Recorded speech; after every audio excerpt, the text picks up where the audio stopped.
Hey guys, World Cup time! Yes. Not as much fun as basketball, but hey, me and Pablo even woke up in the morning to go to a bar to watch Argentina and Iceland, where we saw some black dude in a suit in Williamsburg who was the biggest Iceland fan in the spot. That is true. Maybe he was Nigerian. It was still funny to watch. Anyway, in that match with the tied 1-1, Argentina's Lionel Messi missed a penalty kick and his team settled for a tie. With this happening after Cristiano Ronaldo had a hat trick the day before, it's the equivalent of LeBron James missing a game-clinching dunk on a 2-on-1 break the day after Kobe put up 81. Messi took the blame, said he was sure that goal would have changed everything. I mean, the game ended in a tie, dude. You're probably right. Pablo, the reactions to this remind me that sports fans and journalists all over the world freak out over this stuff just like we Americans do.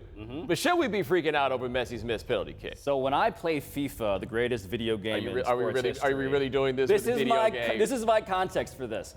If we end in a tie, I won't play penalty kicks. Why? Because they are random and unfair, and also I never really learned how to do it that well on the sticks.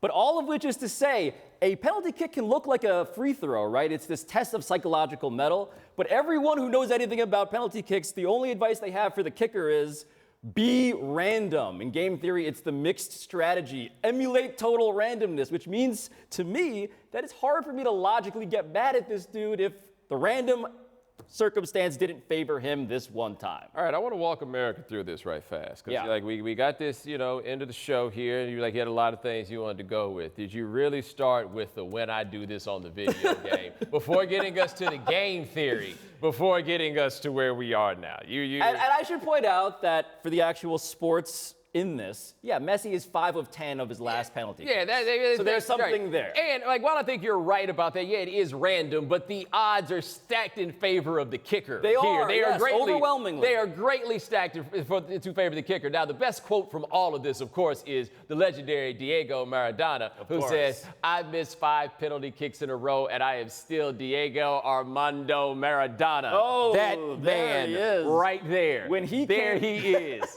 They spotlighted him on the game when we were at the bar, and my first question remains the question I want to ask everyone here today. How is he still alive? It's you know why? Because apparently he was in such great shape from playing soccer, right? Like, he got away with the ultimate example of cheating with that handball in 1986. He has managed to survive and to live this far. He got to coach the national team. I think that's crazy enough, the idea that guy got to do that.